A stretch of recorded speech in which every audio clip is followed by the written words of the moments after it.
Hi, Rene Bastarache here, and today I'd like to speak to you about dealing with emotional vampires. What are emotional vampires? Well, they're people who leave you drained of energy, emotionally and physically, just by being around them. You feel like you just had the life sucked out of you. I guess you could say they brighten up a room just by leaving it. Now, who are these energy vampires? Well, they can be people very close to you. They can be your spouse, your children, your parents, relatives. They can be co-workers or virtually anyone you run into. There can even be one standing behind you right now. How do you spot an energy vampire? Well, you know you're around one if you go visit someone and you immediately feel tired for no reason. Here's another example. If you know you're going to be having a meeting with someone and you feel like you have to prepare before the meeting to make excuses because you feel like you're going into battle, you're probably dealing with an energy vampire. Or you immediately feel sick, or you feel like running away when you know you're going to meet someone. Another way you know you're around an energy vampire is if you're at the grocery store, you come around the aisle and you see someone that you feel you got to turn around and go the other way real quick because you don't want to run into them. And in most cases, you just plain feel like you're trapped when you're with them. You know, there's different types of energy vampires, and I'd like to share with you about 7 of them. So the first one, let's talk about the victim. Okay, everything is always someone else's fault. Do you know anybody like that? They won't take responsibility for anything in their life, and they always have an excuse. Whenever you try to help them with their problem, it's always, yeah, but they just don't want to listen. So that's the first one, is the victim. The second one, I call them the downer, okay? They're always negative. They're always down. They make you feel drained just by walking in the room. You ever had anybody like that? You open the door, you walk into the room, and this person just makes you feel, ugh. Okay, that's probably the downer. They're complaining all the time about virtually everything. And you know, they're really good at it. Picture someone that, let's say you're out seeing a beautiful sunset with another couple. Here you are with, your spouse, and the other person is with someone else, and it's a gorgeous sunset. It's a warm night. There's no bugs. Everything's perfect. And once it's all over, you look at him, what'd you think of that? And he goes, yeah, but it's dark out. You see what I mean? Anything you practice long enough, you become good at it. And that's the downer. They'll always find something down to say, and they're really good at it. They share all their problems with you, but they never want to talk about the solutions. They're very attached to their problems. The next one is called the narcissist. Okay, these are the takers, the me first. It's all about me. Okay, the world just revolves around them. They're people who always take and never seem to give back. They want your money, they want your time, and ultimately your energy. They can never seem to see your side of things. It's always their side. Then there's the manipulators. Okay, these are interesting ones. A manipulator is always complimenting you, telling you how great you are, all the things you do are wonderful. You do so much better than me. You're so great at that. Can you do this for me? You see what's happening now?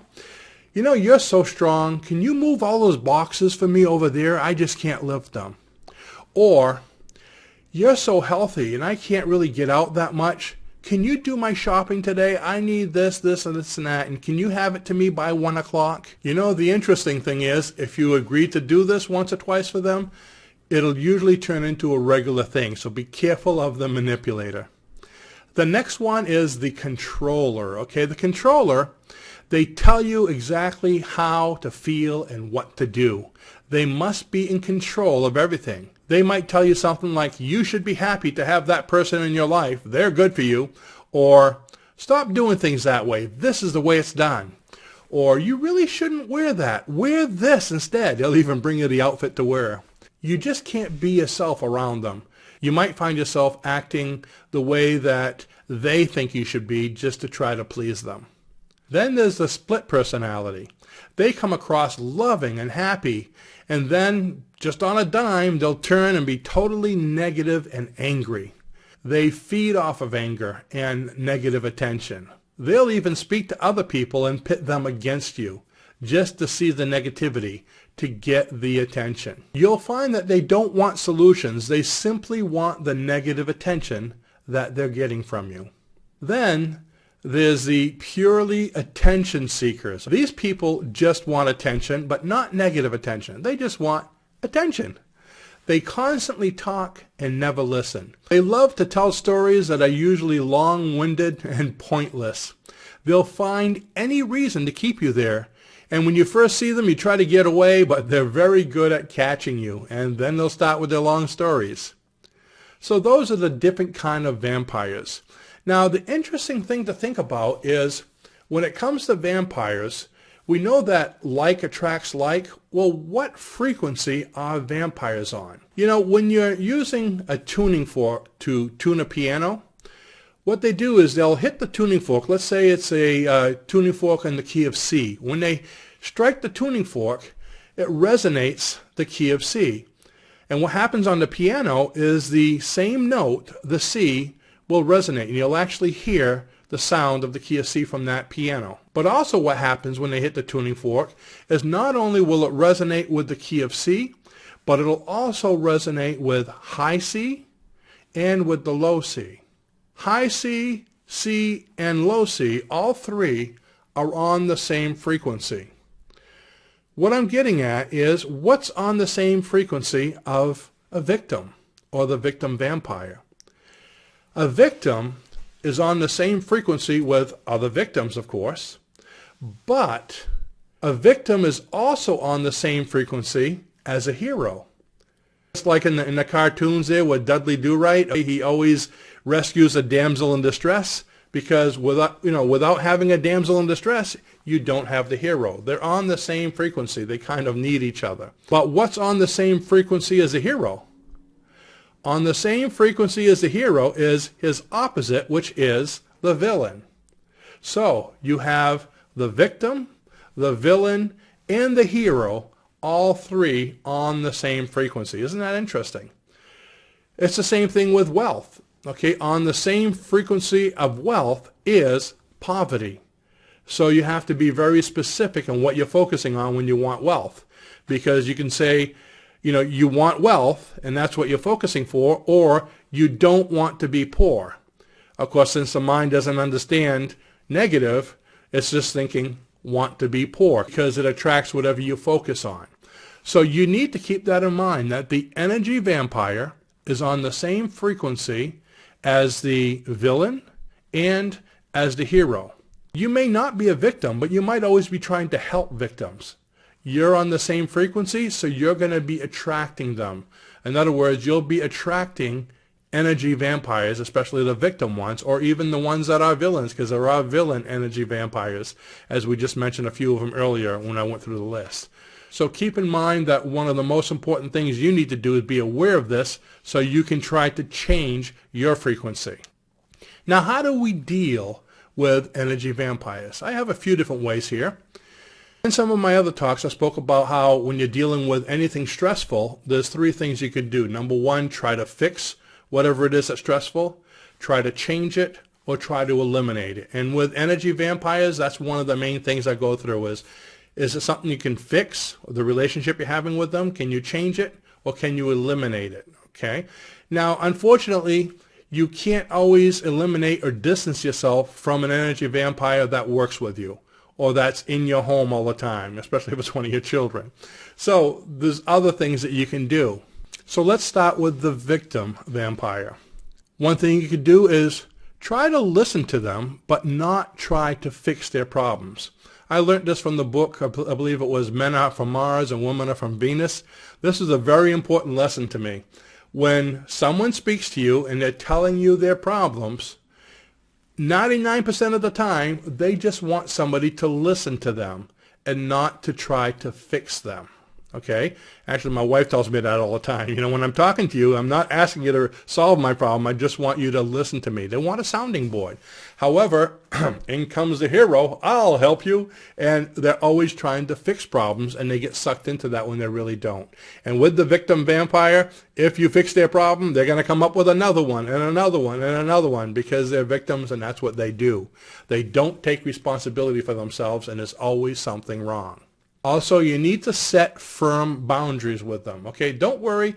It might be offensive. It might seem offensive to set boundaries, but they need to be told that I'm not a trash can. You can't be making me feel bad all the time, and that's what's happening. So set boundaries. Confront them if you have to. And it's amazing that even though victims have these problems, a lot of times you can't help them. You want to, but they're not ready for it. So you might want to let them know that when you're ready for a solution, when you're ready to work on it, let me know and we'll talk. Don't waste your time until they're ready to change. Let's talk about the downer vampires. They're always talking about how everything's bad and everything's wrong. Why not try asking them, what do you want? By asking them what they do want rather than all the things they don't want and that's wrong, you're getting them to focus on the positive. So little by little, they're attracting what they want rather than what they don't. Might be a way to get a little bit more positive into their life. Another way to deal with them is you may have to just do a little small talk and move on as quick as you can. You might have to distance yourself from them if nothing else is working, or once again, you may have to confront them and let them know that this behavior isn't healthy for you, that it's bothering you, and you'd like them to stop. Next is the narcissist. Keep your expectations realistic, as everything you're speaking about is always about them. And by the way, never look for the approval of a narcissist. Also, keep in mind the words, how can it benefit them? Because anything they want to talk about should benefit them. Next is the manipulator. You can thank the manipulator for their compliments and then simply say, no, I can't help you. Or you might want to ask them to start doing things for you. If they're constantly asking you to shop all the time or constantly asking you to do something for them because they can't leave the house because of their health, how about asking them, well, since you're home all the time and I'm going to be going out shopping and taking up my time, I'd like you to cook lunch for me. And this is what I'd like, by the way. And I'm sure if that happens enough, they're going to probably want to distance themselves from you. Okay, so that might be a way to deal with it. And if everything else fails, it gets out of hand, remember, you are number one in your book, so distance yourself from them as much as you can. Next is the controller. Never tell the controller what to do. Okay, that's their job. They tell you what to do all the time. Never tell them what to do or you're going to have a problem. You can thank them for their suggestion and tell them you'll consider it. Just stick to the issues when you're speaking to them. Don't go off on tangents and try to leave as soon as you can. Then there's the split personality. With them, stay emotionally neutral so as to not set them off. And don't take sides. And lastly, there's the attention seeker. Now with them, you may have to set boundaries with them. You can be honest. Be yourself with them. Let them know that I don't have time to speak to you right now. I don't have time for the story. So just stop them in the middle of the story. Say, you know, great story. We could talk about it later, but I have to go. Be honest with them. Think about it. These people have probably been telling stories most of their lives, and they know they're the way they are. You're not the first one to run into the inconvenience of the storyteller. So be honest, set your boundaries, and stop them if you have to. Keep in mind that you're the most important resource in your life. And if you're being affected by energy vampires, you may need to take drastic measures to eliminate them or eliminate their influence. I mean, I'm not talking about taking a stake to the heart, okay? But you might have to get firm and confront them, telling them to stop or distance yourself from them or eliminate contact with them whatsoever. So good luck with your vampires. Thanks for visiting and have a spectacular day.